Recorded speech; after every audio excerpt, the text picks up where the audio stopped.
Thanks so much, Eric. So hi, everyone. My name is Kenia. Today, I'm going to be doing a presentation on Consul's topology feature.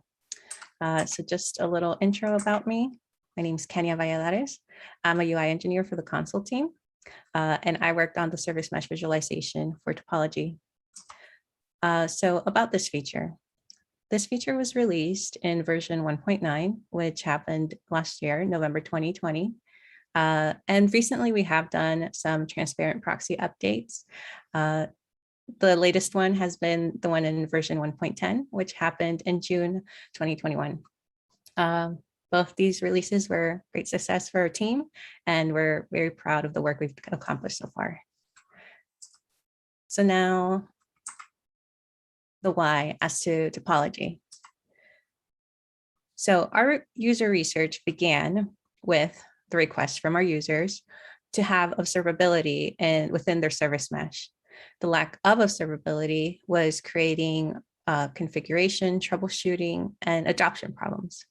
In regards to configuration, when configuring a service, it's hard to tell if it's set up properly across config, intentions, service definitions, etc. And many users relied on generating diagrams for their team to educate them on how their application's infrastructure topology worked. In regards to troubleshooting, when troubleshooting a service failure, our users didn't know where an issue began and where to start looking. And in regards to adoption, many of our users noticed the lack of observability, and this prevented them from fully adopting Consul into their infrastructure. So we collected feedback from our users and and what metrics and diagrams would be useful to them. And gathering all that, we created this proposed MVP. So I'll go into some detail about this proposed MVP, starting with the service detail page, which is the place we decided to keep our scope. In earlier talks, there were opinions about maybe putting this service visualization higher up in the hierarchy. So more in like the service list page. And so the user could see all of the services and all of the connections, but it became pretty clear that would be kind of messy, a bit complex, kind of like a Death Star of all these points connected to each other. So it was decided that the best place for putting this service mesh visualization would be in the service detail page. So as you can see here, you have the current service, web, you have its downstreams, its upstreams, you have the health checks relating to each of these downstreams and upstreams. It was also proposed to have the IP address for upstreams. Here, you'll have a deny popover. Oh, I guess the animation is going with this one, but we have a deny popover that also has an action to allow intention. And the other informational popover was for L7 policies. And we also have interactions such as clicking on these cards and being redirected. And the redirection takes you to that services detail page. Also a link to Grafana dashboard and scrolling. So regardless of the amount of services that you have, this service mesh visualization would list them all, and they would all have lines all the way to the bottom. So yeah, that was the proposed MVP. Now the final MVP included the majority of those items, but there were a few that were left out, such as the IP addresses for upstreams. That was left out and deprioritized because it was thought that an upstream could have more than one IP address. And so we thought, okay, how about we list them all? But then that kind of ended up getting really messy as well. And especially with these cards, we wanted to keep these views pretty simple. So we left IP addresses out. As for the search and filter, at the time of this release in 1.9, a new search and filter was being implemented into all of Consul. So there was a period where we were just kind of waiting for it to be implemented in other areas. And it eventually got deprioritized because of time constraints. But it's still on our to-do list to add those things. So is that it? Well, To be honest with you, our team quickly realized that our proposed MVP was lacking in that it covered the base for the configuration problem, but it did not help much with the troubleshooting problem. So we decided it would be ideal to roll out the service mesh visualization with metrics. And in doing so, kind of feeding two birds with one stone. So the final MVP, I'm sorry, the interaction was playing somewhere else. So the final MVP here has metrics. And so these metrics, have your requests per second, error rate, latency medium, latency P99, success and error rates up here in this graph. It has the same interactions I had described earlier. It also has popovers to explain kind of what each metric means. And I believe it also has a key here, which I demonstrate to kind of get the user to understand where they're coming from.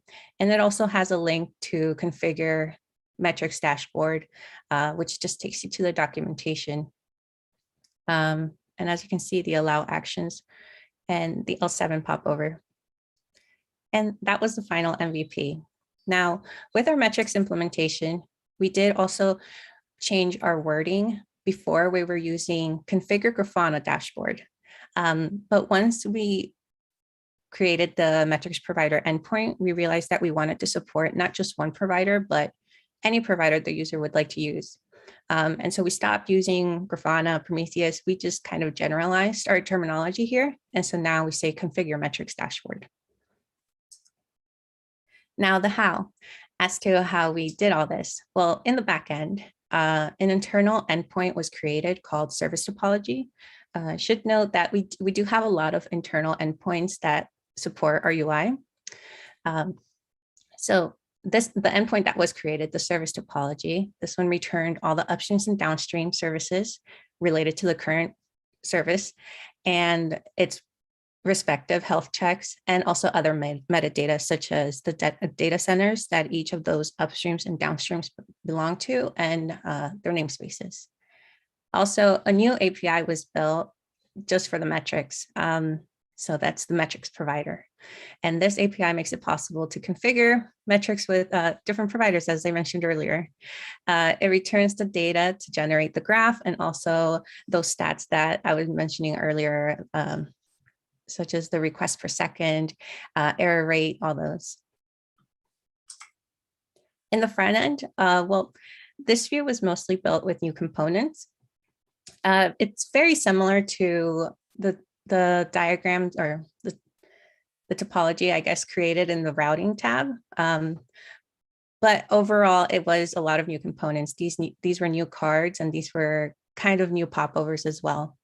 But the drawing formulas of the SVG lines, they were definitely reused from that routing tab.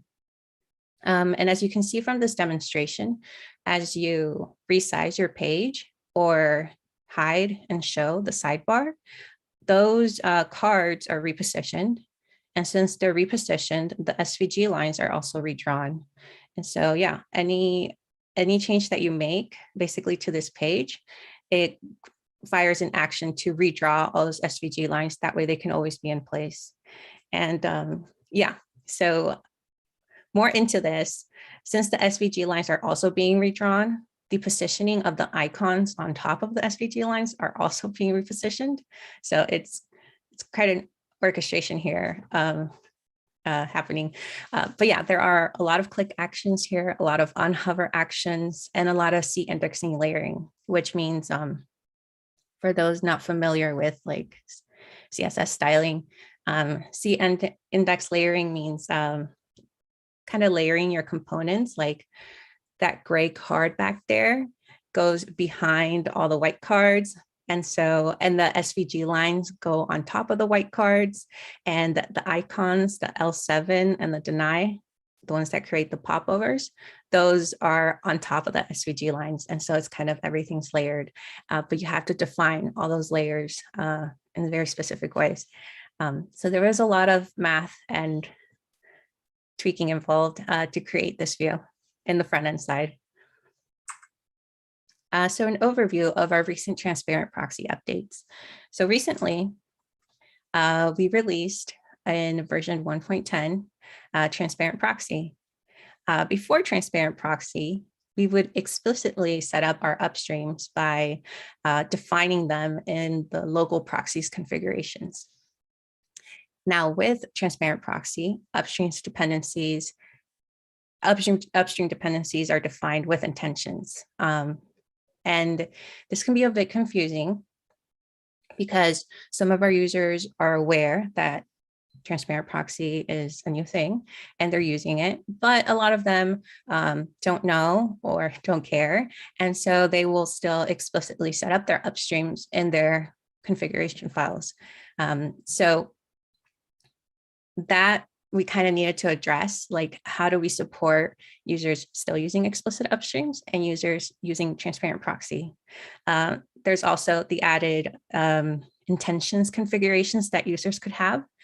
Users could have intentions set to default allow. They could also have permissive intentions, which is the wild card, the little star asterisk. They could also have ACLs not enabled, which kind of defaults to intentions being set to default allow. And so it's very confusing, and we wanted to help our users understand why their topology view looked a certain way and kind of guide them through to better configurations. And to do this, we decided to create banners or notices, kind of letting them know what their configuration is now, why it looks that way, and how they can improve it. And so for this example, this is a default allow. So the user has intentions set to default allow. Therefore, the current service is kind of connected to all services. And so here, instead of listing all the services, we kind of have a link to redirect them back to the all services list page. And in the notice or banner, we let the user know your intention settings are currently set to default allow. This means that this view will show connections to every service in your cluster.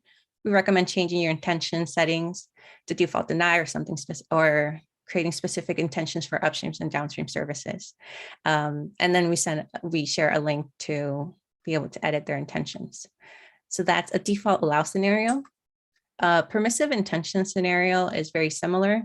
In this little clip, I share clicking on the edit intentions, and then it takes them to the intentions tab so they can edit their intentions. But very similarly, the wording is kind of the same. More of your intentions are set to default allow to and from all of other services in the namespace. And this topology view will show all of those connections if the services remain unchanged. We recommend either specifying intentions and making the visualization more useful.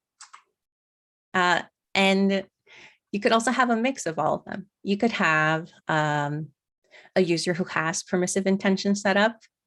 And you could also have, as you can see in this one here, service 41, they define that upstream in their config. And then you can say that all the downstreams could be coming from transparent proxy and intentions being set up. So it's quite a mix of configurations that could happen, but we tried to address all the ones we could. And then there's the final scenario or edge case that we came up with, which was the undefined upstream. So in this case, user configurations are set where there is an explicit intention between the services, but the downstream is not a transparent proxy. And also it does not have the upstream explicitly defined. And the problem is that traffic is allowed, but communication between the two services is not possible. So as I said, intentions alone do not enable communication through the service mesh. And so the banner for this says, there appears to be an intention allowing traffic, but the services are unable to communicate until the connection is enabled by defining an explicit upstream or proxies are set to transparent mode. And then this is kind of the full visualization of it. And so this dashed line is kind of supposed to interpret traffic is allowed, but full communication is not happening here. And yeah, we kind of have a notice here, a popover, more of an informational popover, and it links to documentation on how they can better configure this. Okay, future plans for topology.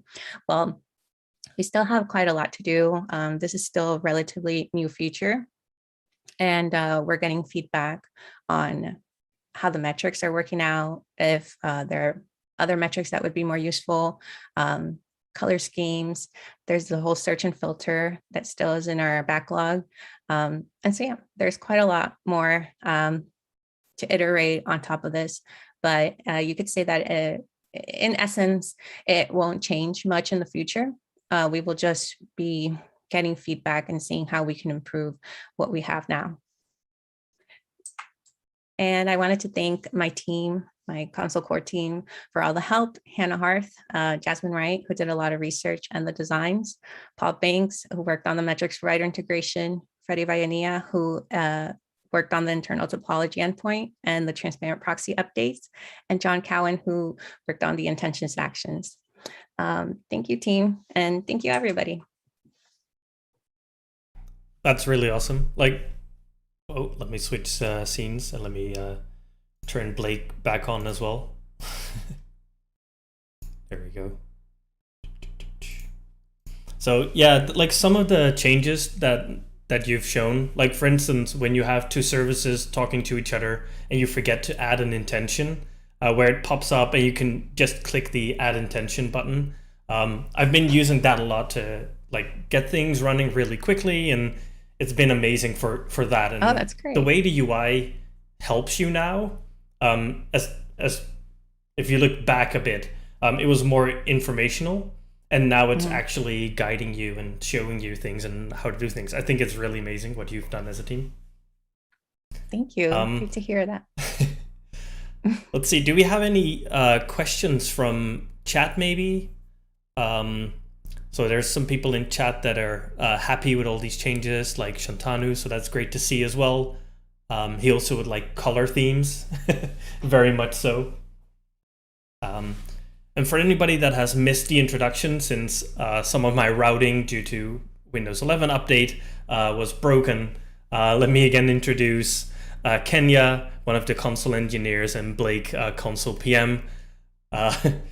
And I would like to give it to you, Blake, to show us more on the upcoming Consul things. Take it away. Yeah, all right. Thank you, Erik. So what I wanted to show today is a demo of transparent proxy working on virtual machines. So let me share my screen real quick. And I've got a few slides, not as many as Kenia, but let's dive right into that. So at a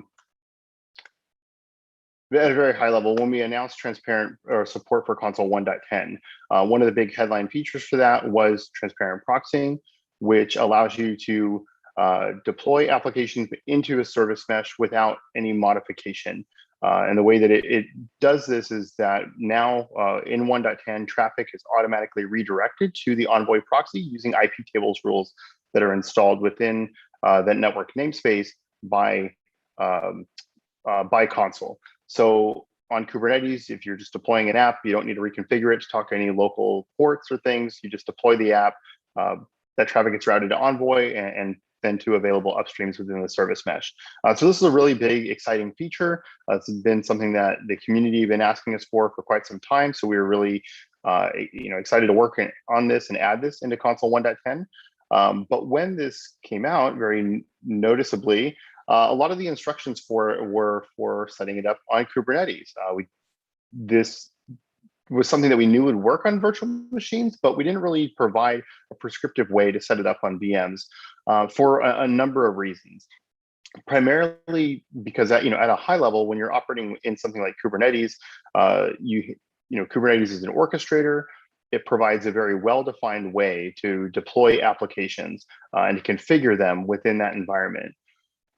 Outside of an orchestrator like Kubernetes or even something like Nomad, if you're deploying directly on virtual machines, you don't have that same framework. You don't have that same guardrails or common set of tooling to do things like running certain commands before an application starts, or even just managing the processes on the machine. That's really all left up to the operator to figure out how to best do for their given environment. And so there's a number of moving parts that need to be in place for transparent proxying to work. As I mentioned, Consul will install some IP tables rules and use those to redirect traffic into the Envoy sidecar for a given application. So really, in order to use transparent proxy on VMs, you need a couple of things. You need Envoy to be present on the host. You need Consul to also be present. And you need a way to allow users essentially to opt in to, if they have a given application, I want this one to go through the service mesh. So opt into the sidecar injection, if you will. Enable things like opt into enabling things like transparent proxy. And then you need a way, or very commonly, if you need to override the configuration for a given proxy, you as an administrator need a way to define that. On Kubernetes, we have, sorry, let me jump forward a slide. On Kubernetes, we have annotations that you can add to your pods. And so what I wanted to do is I built a proof of concept for deploying tproxy on VMs that uses a very similar model. This uses a model where you can define a service configuration for a virtual machine, and this uses annotations very similar to what you would use in Kubernetes, so that you can define, this is a service that's running, here's a port it's listening on, and whether transparent proxy is on or off. The way this proof of concept kind of works is I have built a pre-built operating system image, a golden image using Packer that has Consul installed and Envoy installed into the image, but neither of which are started when the image boots by default. What I do is when I'm starting these virtual machines, using Cloud Init, I will inject this service configuration that I just showed in the previous slide into this well-known path on the operating system. There's a couple of other init scripts that are present in the VM that are looking for this configuration file to be present. And if this file is present, then it's going to go through and run some other bootstrapping code that would generate the service registration for the service in Consul and then start the Consul process, as well as start a systemd unit which manages Envoy and also which installs the traffic redirection rules for the application. So the end-to-end workflow is very similar to what you would get in Kubernetes, where you annotate your app, the operating system boots, the sidecar gets started or quote unquote injected, IP tables gets configured, and now your application, when it's communicating to other endpoints in your network, is being routed through Envoy through the service mesh. So enough with the slides. Let me actually show a demo of this in action.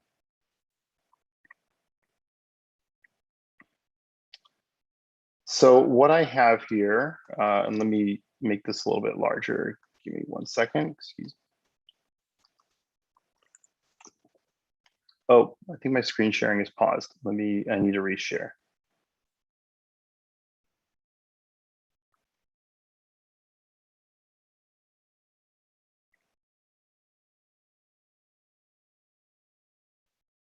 Okay, should be better. So what I have here is I'm using Vagrant to create a number of virtual machines. And so we'll just look at the output of Vagrant status and kind of see what stack that I spun up. So it's going to take a second to run, but you can see here that I have a single Consul server running. This is just running in dev mode. I have a VM running that's hosting a web service, and then multiple backend API services. And so if I go over to the UI here, Consul UI, we can see these services are up and registered. So there's Consul, here's web, we have API, and we have this other backend service, which at the moment is unhealthy. If I click into these API instances, for example, we can see that there's a number of instances in here. These are all tagged with different tags. And if I drill down even further into them, they have various metadata associated with them, like environment and what application version. This will be used later in some of the configurations. And so pretty basic stack, but let me actually log into one of these machines and show you what's actually running on them. So I will start by logging into the web service.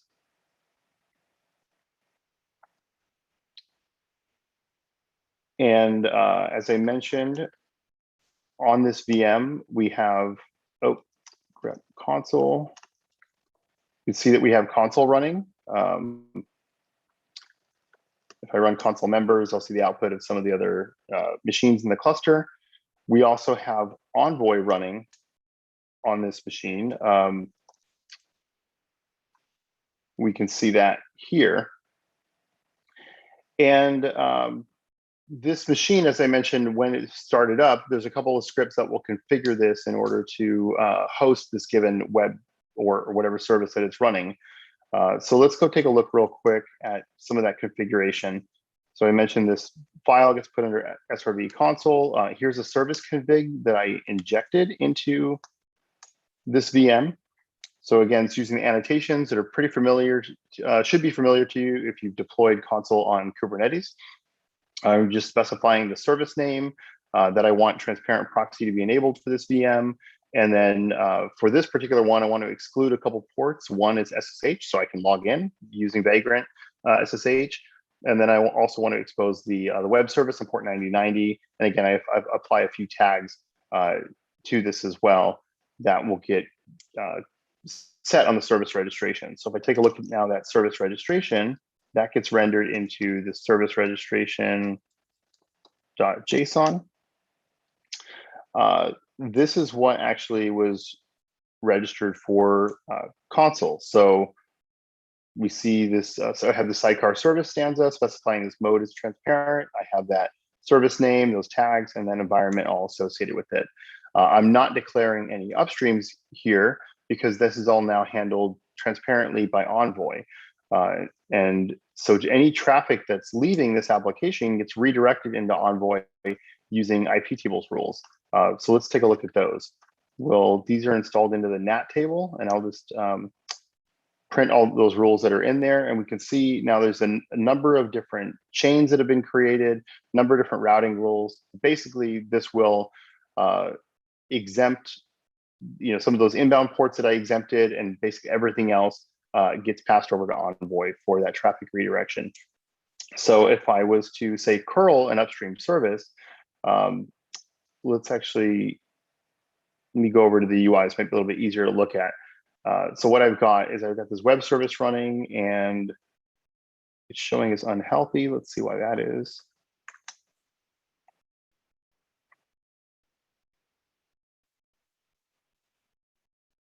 Okay, so it looks like my upstream service that I configured, which is this this IP address, is not responding. This should be balancing traffic across a couple of those API instances. So let's see what could be going on here. Blake, is the Envoy proxy actually still running? Because I did see when you did PS, I saw it defunct. So just to double check. Yeah, let's check that out again. Like if you would check maybe the Envoy admin output or something, see if it responds at least. It failed to start at some point, and then let's see.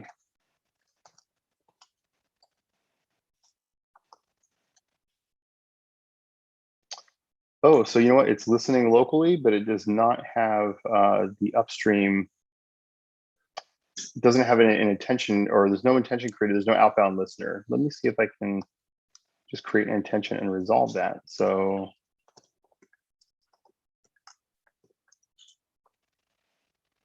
Allow that and see if that listener gets instantiated. It has not. Let me try restarting Envoy here.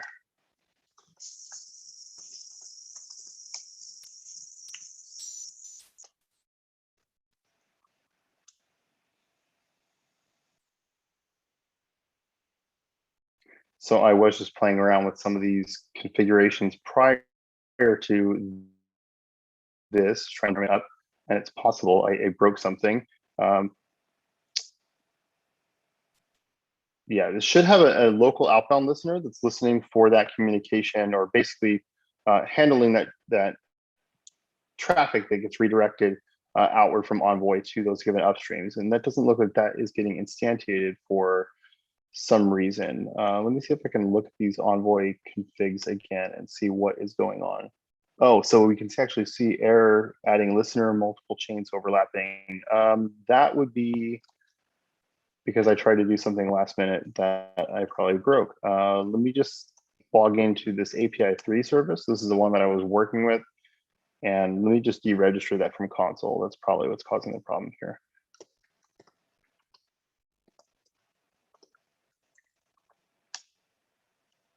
And I had registered one called backend 1. Let's get rid of those and see if that resolves these filter chain issues. Not yet. Some really good debugging info here, though, for everybody watching, which is always really great to see. Yeah, might as well do it live, right? So what I could do, because this is a nice test environment, and I don't know what I broke, I could definitely destroy these and just recreate them, which might take just a little bit to bring them back online, but it'll also give you the ability to see how this bootstrapping process works, at least at a very high level. So let me just delete all of these. That's actually one of the things I was wondering, because you have the annotations file, and then you said you have like a script that uses that to actually bootstrap the things. Can you talk more about that? Like what kind of things are happening? Yeah, let me go ahead and just restart these real quick so that we can get everything working. And then while it's loading in the background, I can show what's going on there. So what I have, let me hide the terminal. So this is a relatively basic Vagrant file. There's a number of machines that are defined in here.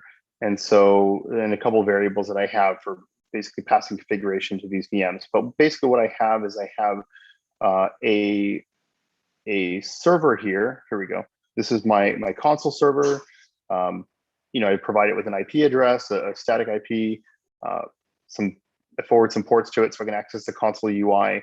But one of the kind of important thing here is I'm defining for each of these virtual machines a set of cloud init configuration. This is in order to, when the machine is starting, this gets injected as user data, as EC2 user data to the VM. And then cloud init, which is installed in that VM, is reading that data and basically writing this configuration. So it allows me some way to configure these on the fly without having to bake all of this config directly into the OS image. So for like the Consul server, I'm just creating this server to HCL file, specifying it as a server, enabling things like the UI, a couple of parameters here. For each of these actual client machines within the environment, what I have here, let's look at this method. I have a method called generate Consul client config, or configure Consul service config, excuse me. And let's open up this code block a bit. So I'm missing something here. So, okay. Oh, I'm passing a few variables around. It's a little bit confusing to follow.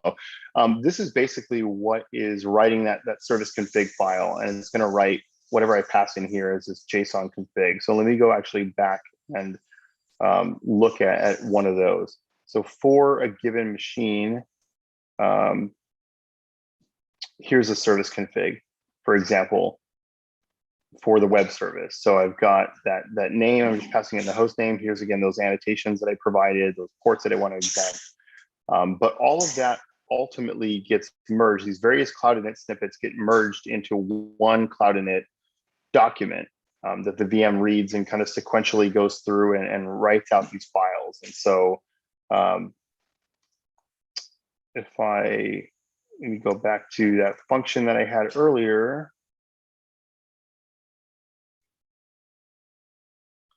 So that service config again is going to have this write files directive that Cloud Init. It's one of the modules that it supports where you can tell it create these files, different permissions with different owners. That'll just get written into this file path. And then there's some other scripts that are on there which I didn't actually cover in this config. These are things that I baked into the OS image using an Ansible role. But basically, let me dive into those real quick. There's some other files that get installed, like some systemd units that will look for, zoom in, this will run when the OS starts and right after Cloud Init executes. And it'll look, and basically if the sidecar config file is present, then it's going to start this generate sidecar configs program, which will go and create that service registration. Read that service config in the annotations and then generate the resultant service registration for Consul. I won't show this code. This is just a whole bunch of Python that parses those annotations and does the right thing, make sure the service registration gets rendered correctly. But that's kind of what's happening behind the scenes.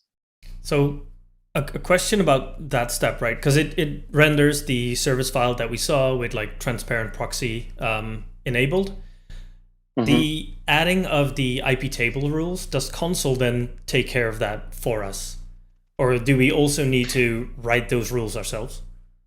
Yeah, so there's another script that's in here, another systemd unit that I've installed called systemd envoy. And the way that this works is when the Cloud Init snippet is running, one of the lines of code in there that it runs is basically to enable and start a systemd service that passes in the name of your service. So what I'm using is a systemd template. If you noticed when I was at the CLI and looking at Envoy, status for Envoy, the service name was envoy@web. That will change for each instance that I'm on. So for API, the name will be envoy@API1, API2, on and on. So that whatever name comes after the @ symbol gets interpolated in the systemd unit as a variable here.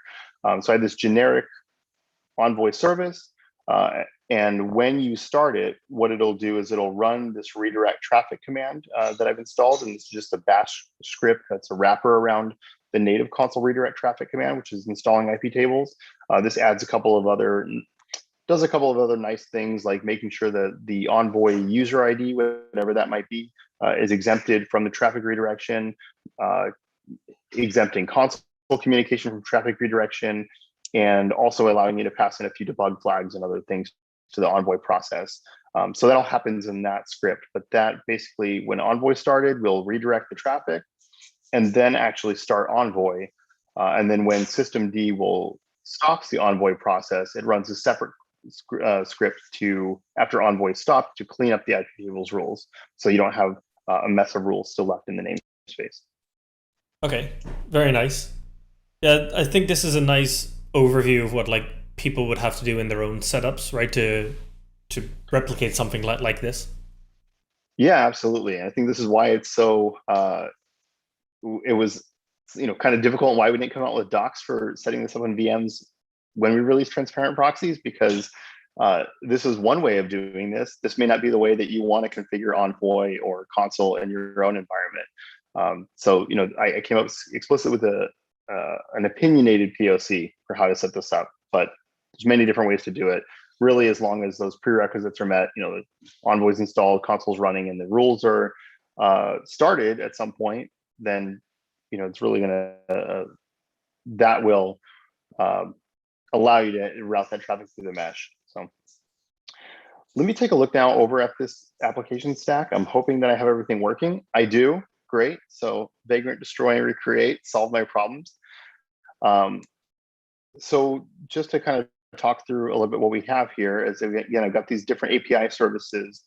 They're all configured with a virtual IP address, this 203.0.113.20.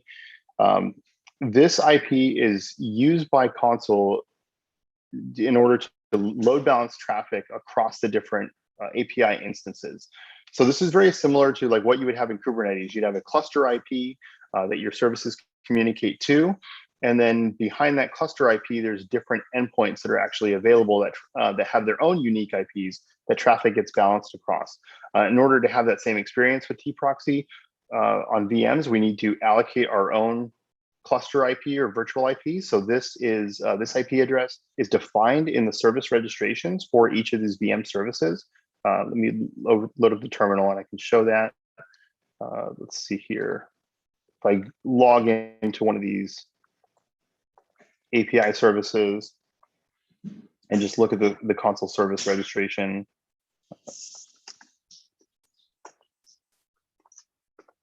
we will see that, Consul.d. We'll see that there's a little bit more config than was defined on the web service, notably this block. And this is something called a tagged address in Consul, but basically this is that cluster IP that we want to define for this given logical service, this API logical service. Each of the API instances have this IP address defined, and then this is the local port which they're listening on.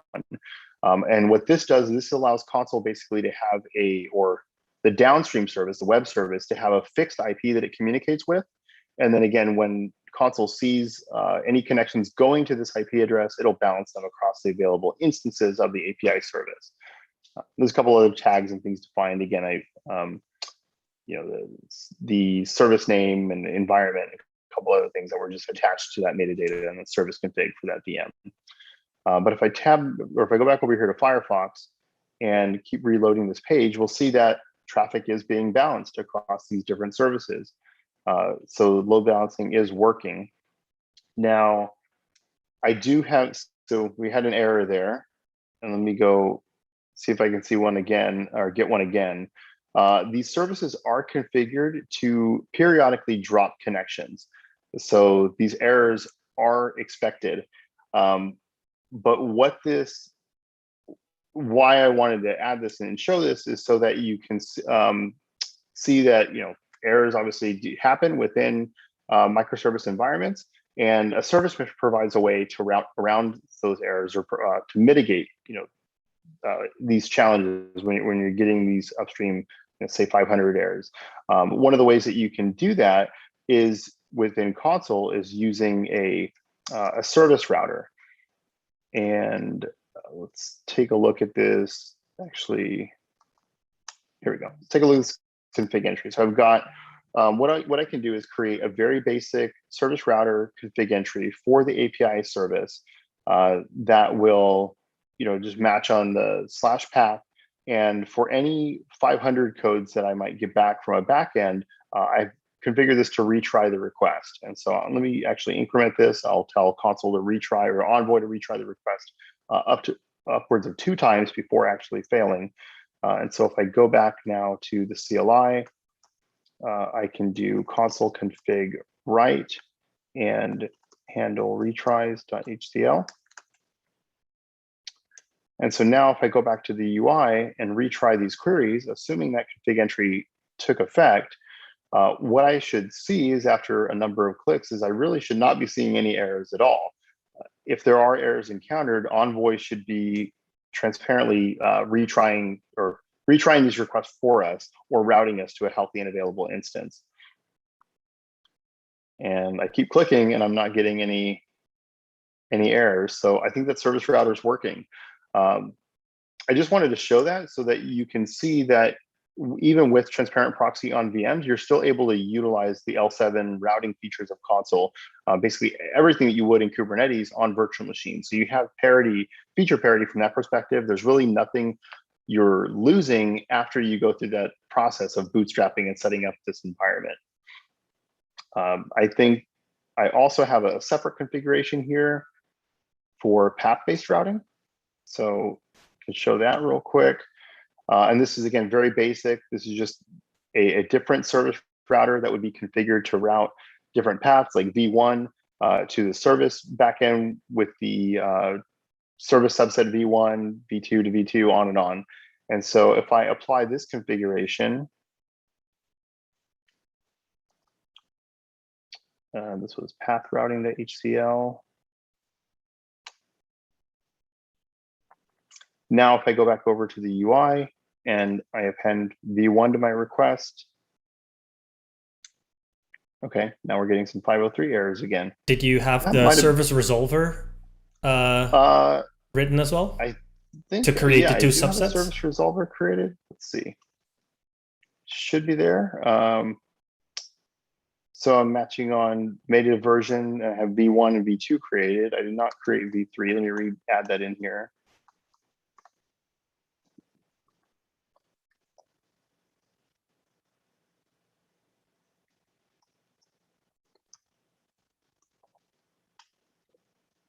If I could spell properly, that might work.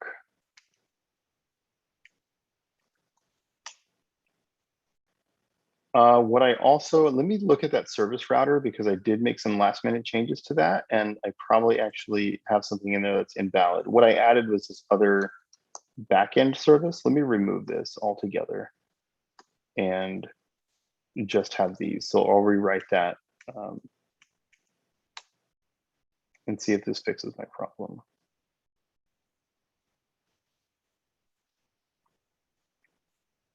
There we go. Okay. So now if I was to append again v1, I should only be routed each time to the API v1 service. It is still returning errors periodically, so it looks like we did hit one of those, but each of these requests are going directly to v1, and then v2 should always go to API v2, and on and on.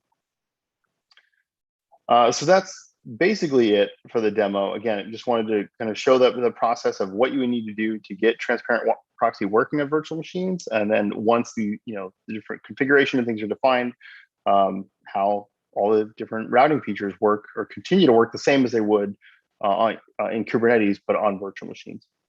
That's really cool. Speaking of all those features that would still work, maybe Kenia wants to go back on camera as well, and we can all hop in, and then Blake's face won't be distributed over 2 blocks. Would things like ingress gateways, terminating gateways, and mesh gateways also work with the transparent proxy, and just the routing would just continue over those? Yeah, that is a good question. So I have not explicitly tested those, but they definitely should work. Let me think about that. So ingress gateways, those would function. What you would need to do is, you probably saw in some of the previous configuration that I showed that I exempted some inbound ports from redirection from IP tables. You would need to do that for each of the upstream ingress listeners, the ones that are accepting your traffic from the external internet, so that those can be accessed by directly from those external sources and not routed through the listener, which is really designed to forward traffic to backend services within the mesh. Assuming that was in place, I think, though, the ingress gateway should just work. It should be able to receive and then route connections out using transparent proxy. Well, I'm sorry. You know what? I'll take a step back there. You should not need that for ingress gateways because it doesn't need. Those are natively integrated in the mesh. Yeah, excuse me.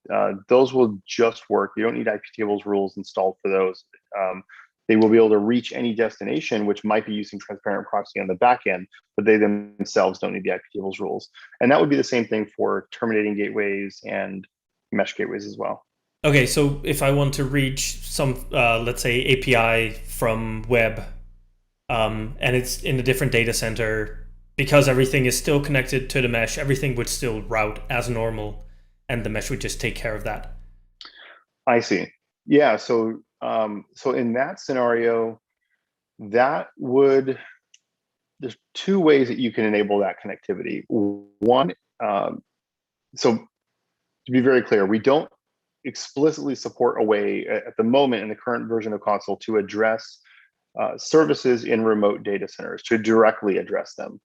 So you can reach those services in remote DCs using T-proxy, or actually, sorry, by not using T-proxy, by using explicitly declared upstreams. That's one way you can do that. So you'd create an explicit upstream with a destination of service API in data center 2, but but you need to configure your application. Instead of talking to whatever IP address that service has, it would need to talk to localhost and whatever port you've configured Envoy to listen on. Okay. The other thing that you could do is use a service resolver redirect in order to redirect to the remote DC. So you would have a local instance of, say, API, registered in the local data center. You'd have that virtual IP or cluster IP that exists within that same data center, but then you can define a redirect stanza on the service resolver to send services actually to a different service in a different data center. That's another way that you could do that. Okay. Yeah, but it's nice to see that at least the functionality is all there. You might just have to configure some additional bits, but that's really, really cool. Yeah, so I think Kenia is not with us, so you're going to be distributed a bit over two little boxes. Okay. Sorry. No worries. Actually, I'll just I know another way to do it. If I do this, and this will be weird, but I should show up twice now.